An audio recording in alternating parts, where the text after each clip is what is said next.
하나님 말씀 사무엘하 12장 15절에서 23절, 구약 480페이지입니다.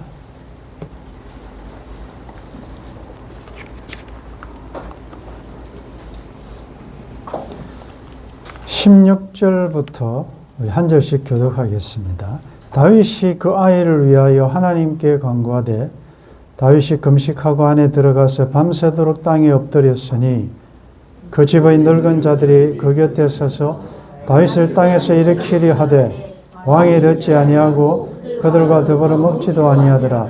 이래 만에 그 아이가 죽으니라. 그러나 다윗의 신하들이 아이가 죽은 것을 왕에게 아뢰기를 두려워하니 이는 그들이 말하기를 아이가 살았을 때에 우리가 그에게 말하여도 왕이 그 말을 듣지 아니하였나니 어떻게 그 아이가 죽은 것을 그에게 아뢰을 수 있으랴. 왕이 상심하시리로다 함이라. 다윗이 그의 신하들이 서로 수군거리는 것을 보고 그 아이가 죽은 것을 다윗이 깨닫고 그의 신하들에게 묻되 아이가 죽었느냐 하니 대답하되 죽었나이다 하는지라. 다윗이 땅에서 일어나 몸을 씻고 기름을 바르고 의복을 갈아입고 여호와의 전에 들어가서 경배하고 왕궁으로 돌아와 명령하여 음식을 그 앞에 차리게 하고 먹은지라. 그 신하들이 그에게 이르되 아이가 살았을 때는 그를 위하여 금식하고 우시더니 죽은 후에는 일어나서 잡수시니 이 일이 어찌 됨이니까 하니 이르되 아이가 살았을 때에 내가 금식하고 온 것은 혹시 여호와께서 나를 불쌍히 여기사 아이를 살려주실런지 누가 알까 생각함이거니와 지금은 죽었으니 내가 어찌 금식하랴. 내가 다시 돌아오게 할 수 있느냐. 나는 그에게로 돌아가려니와 그는 내게로 돌아오지 아니하리라 하니라. 아멘. 결산의 계절입니다. 연말이 되면 이제 올해 얻은 것은 무엇이며 또 잃은 것이 무엇인지 아무래도 정리하게 됩니다. 물론 그 결산 가운데는 보이는 물질뿐만 아니라 영적인 면도 우리가 또 결산을 해야 되는 것입니다. 올해뿐만 아니고 여러분들 지금까지 광야 여정을 지내오시면서 얻은 것은 무엇이며 잃은 것은 무엇인지, 여러분들로부터 떠난 것은 무엇인지를 한번 또 생각해 보시면서 또 우리가 기억할 것은 살아온 날이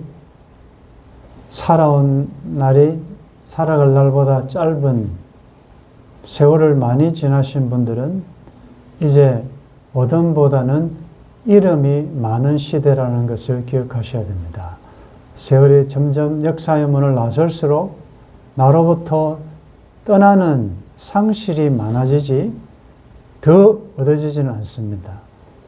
우리가 영적으로 이야기하면 우리의 인생의 전반부는 하나님께서 주시는 은혜 베푸는 것이 많고, 그러나 이제 점점 인생의 전반을 지나고 후반을 갈수록 하나님이 주신 그 은사를 거두어 가시는 시기다. 그래서 우리는 특별히 얻어지는 은혜를 받을 때도 어떻게 해야 될지도 조심해야 되지만 나로부터 떠나는 상실의 순간에 우리 그리스도인들은 어떤 자세를 취해야 되는가.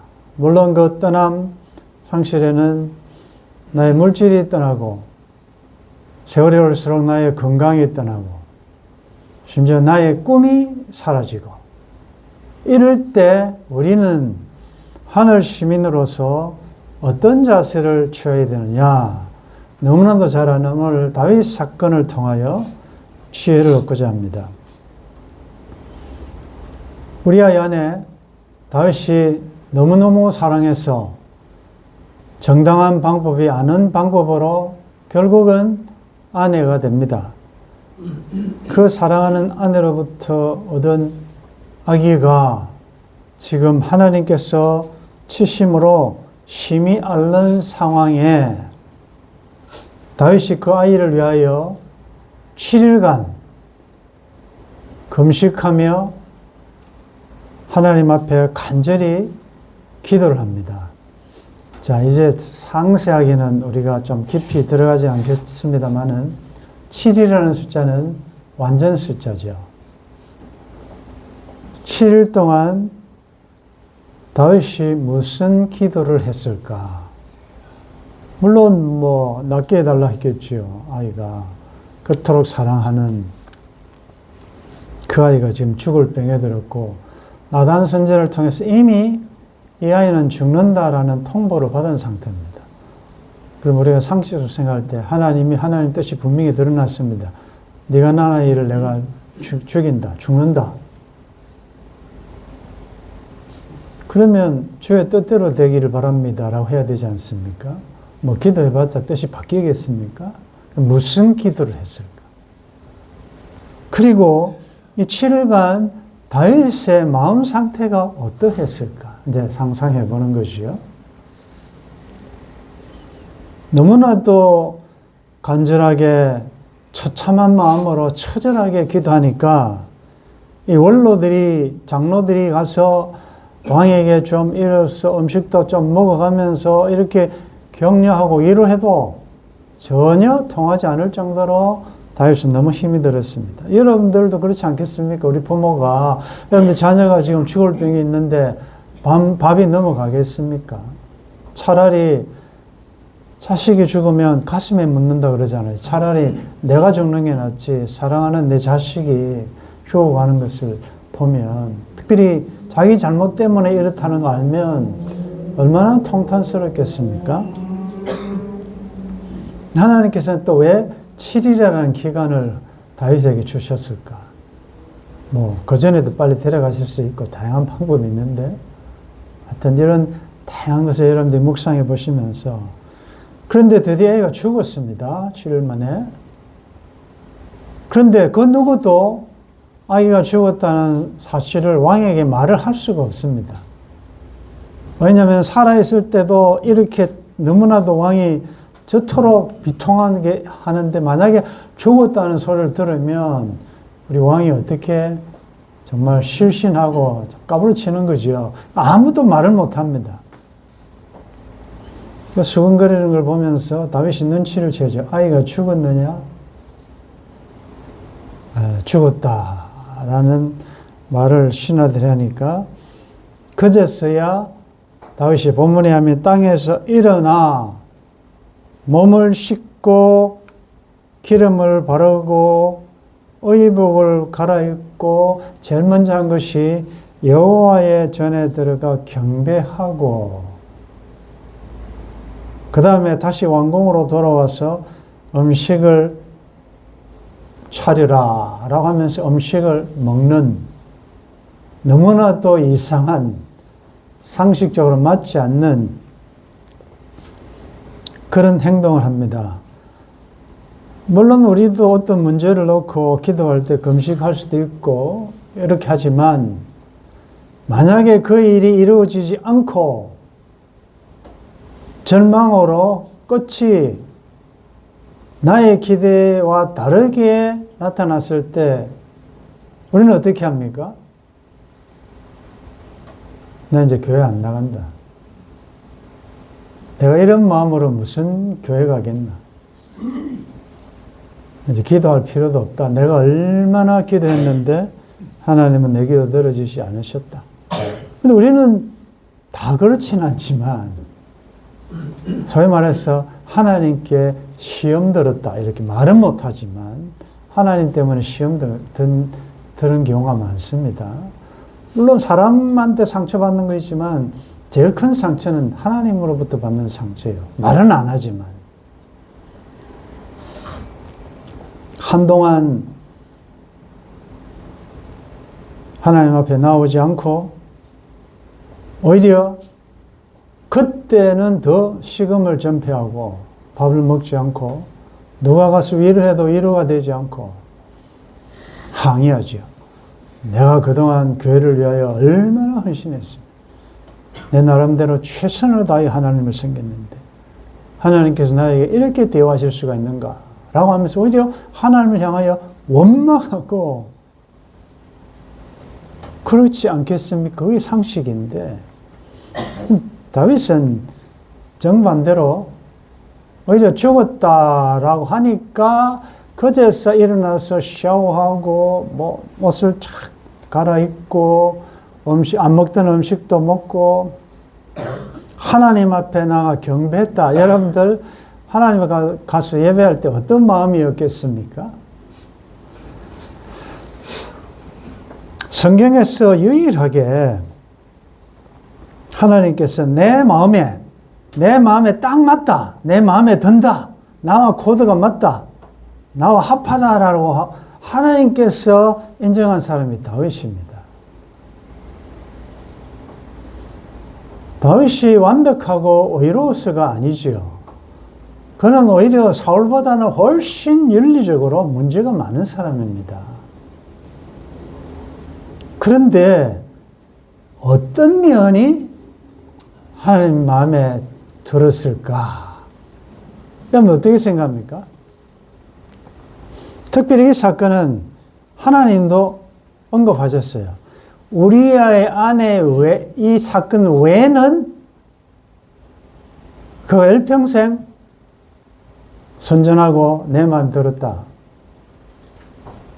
이게 이해가 안 가는 게 다윗의 사건에서 우리아의 아내 바세바를 취하고 그 바세바를 취하기 위하여 우리아를 죽인 그 사건이 뭐 그렇게 간단한 이야기입니까?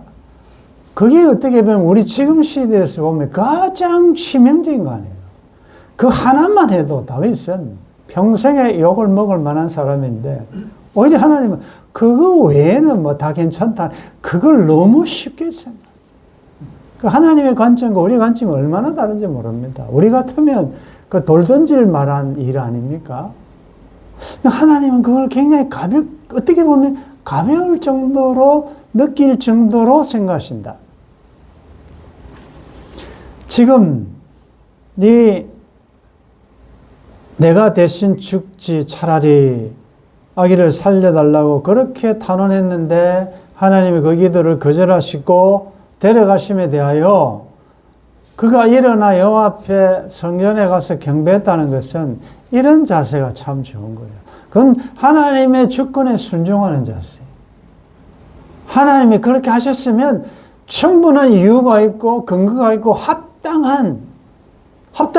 내 생각과 내 뜻과 나의 어떤 꿈과는 다른 하나님이 하신 일에 대해서는 항의하지 않는다는 거지. 그래서 다윗은 왕이 되고 전쟁하러 갈 때 이럴 때 전부 하나님께 묻잖아요. 하나님 올라갈까요 말까요? 어떻게 할까요? 뭐 왕이 뭐 몰라서 그렇게 다윗은 위대한 장군인데 그 전략 전술을 몰라서 하나님께 묻겠습니까?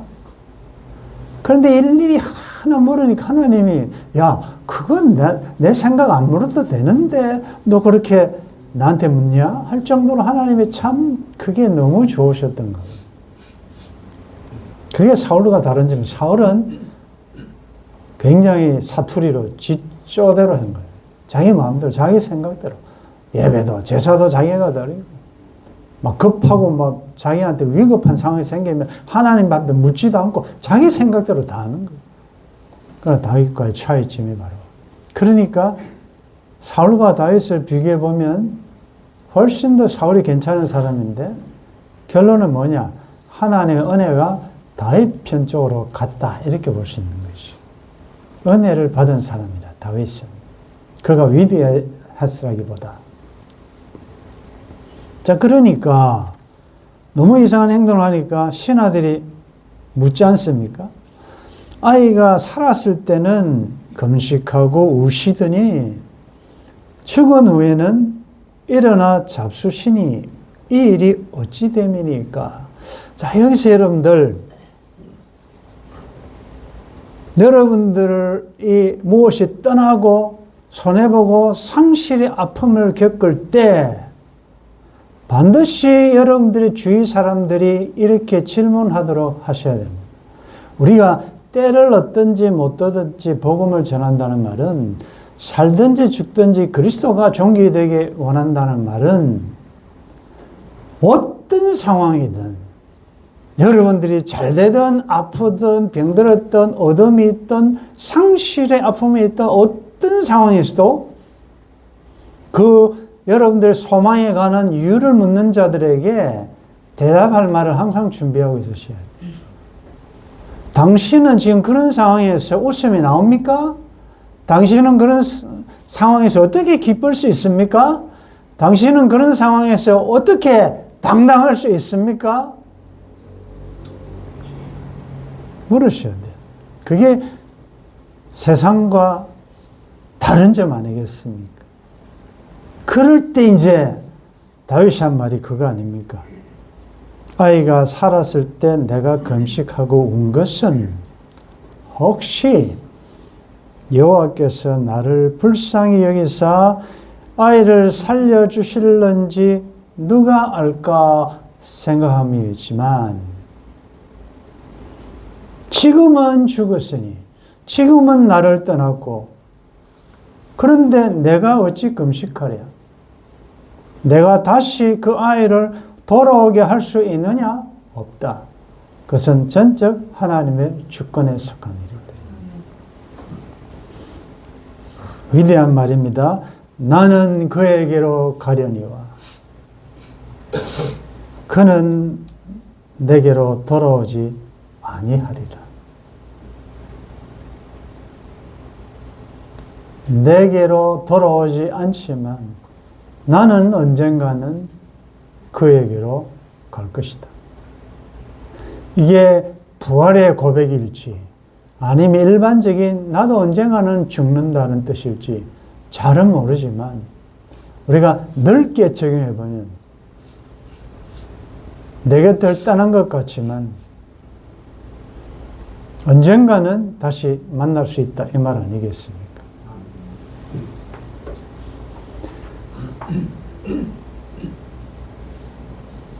어느 한 신사가 겨울에 말을 타고 가고 있었는데, 한참 가다 보니까 바람도 불고 겨울에 추운 날씨에 또 눈보라까지 치는 상황에 어떤 젊은 여인이 아기를 업고 가는 모습을 보게 됩니다. 그래서 불쌍히 여기겠죠. 불쌍한 마음이 들어서 그 젊은 여인을 아기와 함께 말에 태우고 갑니다. 어머니는 모성은 대단하지 않습니까? 바람에 불고 눈보라가 몰아치니까 그나마 입고 있던, 엄마가 입고 있던 외투를 벗어서 아기를 감쌉니다. 그러니 그 바람에 아기는 편안하게 따뜻하게 잠들 수 있지만 그 엄마는 점점 잠은 오고 점점 얼어 죽을 것 같은 그런 상황에 벌어졌단 말이에요. 근데 이상하게 이렇게 되니까 이 신사가 갑자기 말을 멈추더니 엄마를 내리고 아기만 태우고 그냥 달려가는 것입니다. 이럴 수가 있습니까? 그런데 그 아기를 빼앗긴 이 엄마는 주먹을 쥐고 소리를 지르면서 그 말을 따라가는 거예요. 내 아기를 돌려달라고, 내 아이를 돌려달라고 하면서 막 울부짖으면서 여러분들 사람 달리는 것과 말이 게임이 되겠습니까? 한참을 달려가니 그 말이 딱 서 있으면서 그 신사가 내리면서 이제 좀 덜 추우십니까? 이렇게 이야기하면서 다시 그 여인을 말에 태워서 목적지까지 데려갔다는 그런 예화가 있는데, 어떻게 보면 그 아기를 데리고 간 그것이 잔인하고 매정하게 보였지만,